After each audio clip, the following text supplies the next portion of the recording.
Tonight you found your way to Midnight Mind, a place for slow thinking, quiet ideas, and gentle conversations that unfold at their own pace. Here we explore philosophy, history, and deep questions about life in a way that's designed not to overwhelm you, but to help you gradually unwind, relax, and drift off. If you enjoy calm, thoughtful content like this, you can subscribe to the channel and return whenever you need a moment of stillness at the end of the day.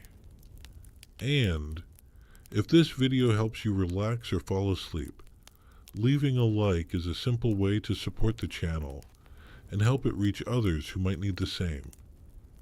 For now, though, there's nothing you need to do, nowhere you need to be, and nothing you need to figure out. You can simply listen, let your mind slow down, and allow the ideas to come and go naturally.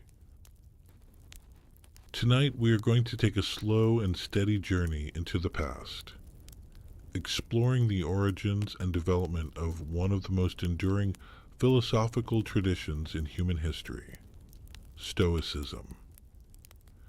This is not a story filled with sudden drama or urgency, but rather one that unfolds gradually through ideas that have quietly shaped the way people think for over 2,000 years. As you listen, there's no need to focus too intensely or try to remember every detail. You can simply allow the story to move at its own pace, letting the ideas settle naturally in your mind. Stoicism is often associated with calmness, resilience, and the ability to remain steady in the face of difficulty. But these ideas did not appear fully formed. They developed over time, shaped by different individuals living very different lives, each contributing something unique to a shared way of thinking. To understand Stoicism, it helps to begin at the very start with a man whose life changed completely through loss.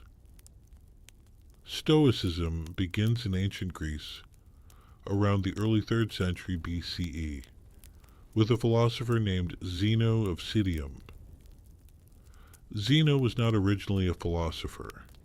He was a merchant involved in trade and travel, living a practical life shaped by movement and commerce. His world was one of goods, ships, and exchanges, not abstract ideas or deep reflection. However, according to historical accounts, Zeno's life took a sudden turn when he was involved in a shipwreck. In that moment, he lost everything he had been carrying: his cargo, his wealth, and perhaps the direction of his life itself were all swept away.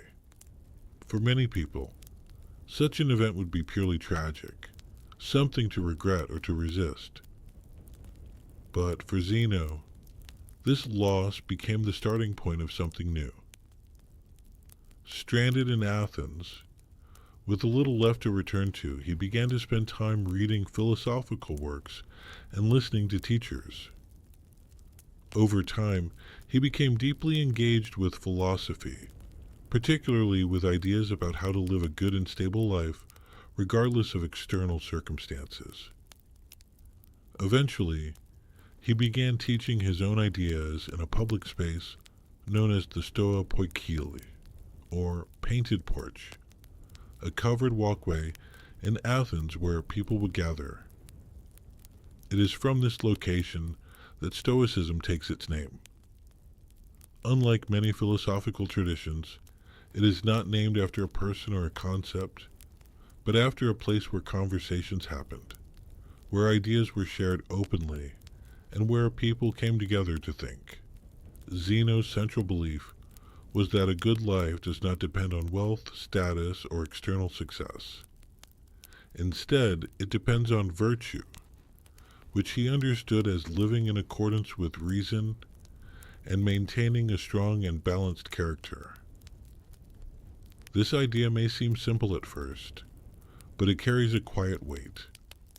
It suggests that stability does not come from controlling the world, but from shaping the way we respond to it.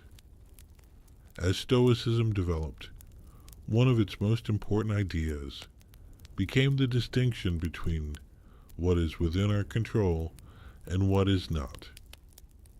This idea would later be expressed very clearly by Epictetus, but its roots can already be seen in the early teachings of Zeno and his followers. The distinction is straightforward. Some things depend on us, such as our thoughts, our choices, and our actions. Other things do not depend on us, such as other people's opinions, external events, and the outcomes of our efforts. Much of human stress arises from confusing these two categories.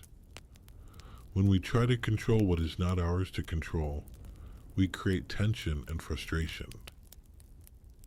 When we focus on what is within our control, we create clarity and calm. This separation does not remove difficulty from life, but it changes the way difficulty is experienced.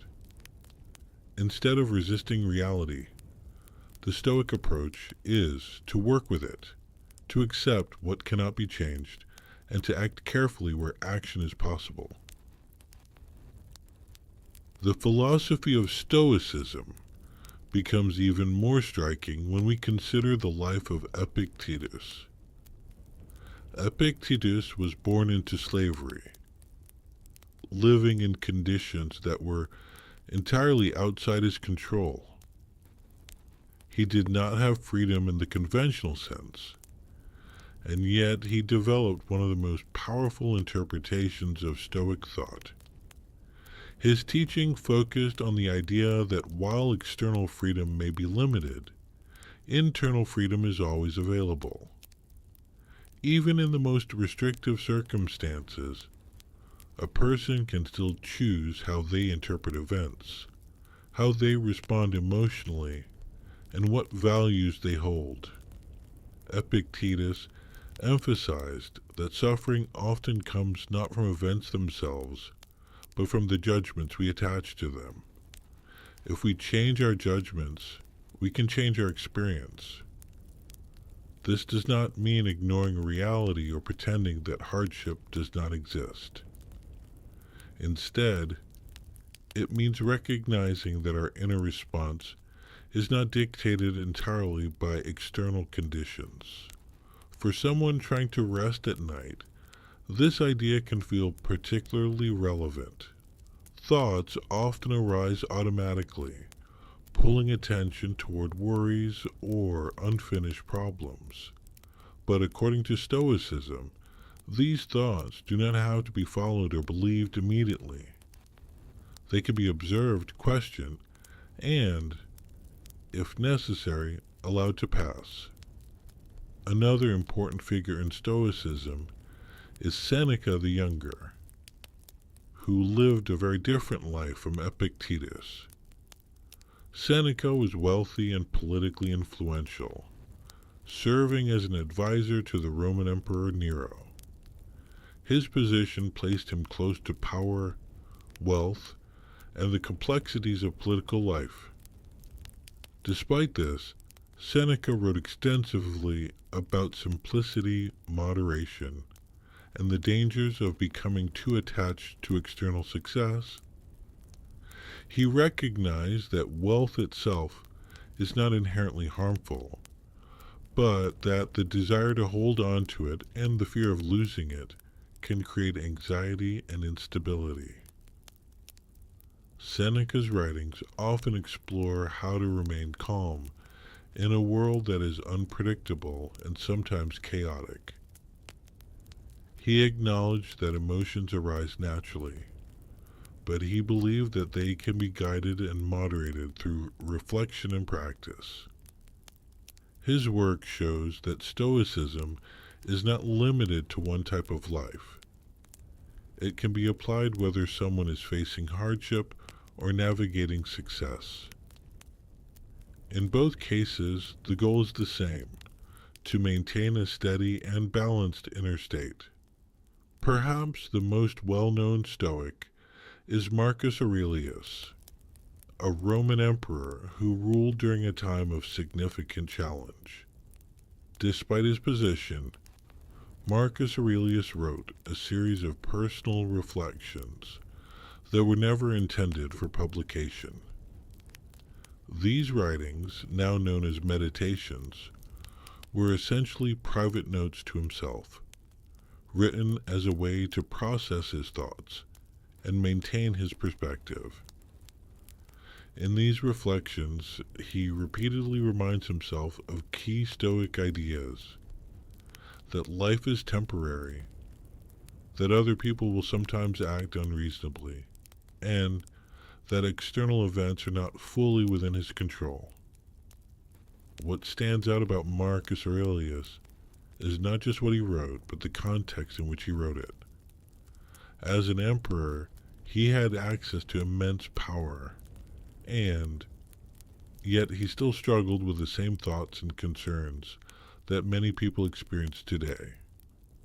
His writing suggests that no matter how much control someone appears to have, there is always a limit. And within that limit, the most important work is internal. Stoicism has remained relevant for thousands of years, not because it offers perfect answers, but because it addresses something fundamental about human experience. It recognizes that life includes uncertainty, difficulty, and change. It does not attempt to eliminate these things, but instead offers a way to relate to them differently. By focusing on what can be controlled and accepting what cannot, Stoicism reduces unnecessary resistance. It encourages clarity, patience, and a kind of quiet resilience. These ideas are not dramatic or extreme. They do not promise immediate transformation. Instead, they offer a gradual shift in perspective, one that becomes more noticeable over time.